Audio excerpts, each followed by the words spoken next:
다주택자와 고가주택의 보유세 인상 논의가 본격화될 전망입니다. 업계선 종합부동산세가 올라 세부담이 늘어날 것으로 관측하고 있습니다. 일부에선 집주인들이 늘어난 세금을 세입자에게 전가할 가능성이 있다며 우려하고 있습니다.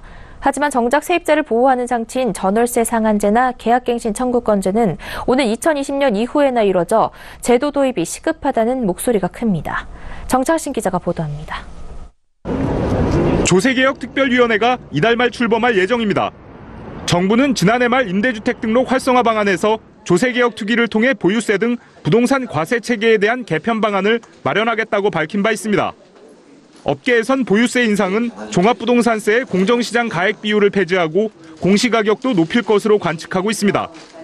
예를 들어 공시가격이 각각 5억 원과 6억 원인 아파트 두 채를 가진 다주택자의 종부세는 200만 원입니다. 하지만 공정시장 가액 비율을 없애고 공시가격을 시세의 80%로 높이면 종부세는 516만 원이 됩니다. 세금 부담이 2배 넘게 커지는 겁니다.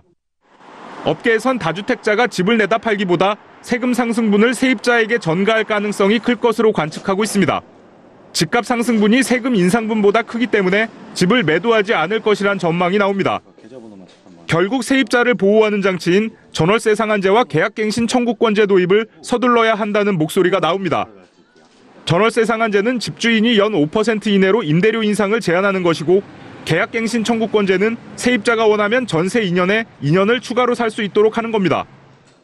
하지만 정부는 지난 임대주택 등록 활성화 방안에서 이들 제도 도입을 2020년 이후로 못 박았습니다. 보유세 인상이 다가오고 있지만 세입자 보호는 2년 뒤에나 가능한 겁니다. 집주인이 임대사업자로 등록하면 세입자는 최장 8년간 거주할 수 있고 임대료 상승 5% 이내로 제한됩니다. 사실상 전월세 상한제와 계약갱신 청구권제 도입과 같은 효과입니다. 국토교통부에 따르면 임대사업자 등록은 작년 8.2 부동산 대책 이후 전반적으로 늘고 있는 추세지만 여전히 등록이 저조한 상황입니다. 실제로 전국 임대용 주택은 595만 채로 이 중 등록 임대주택은 79만 채입니다.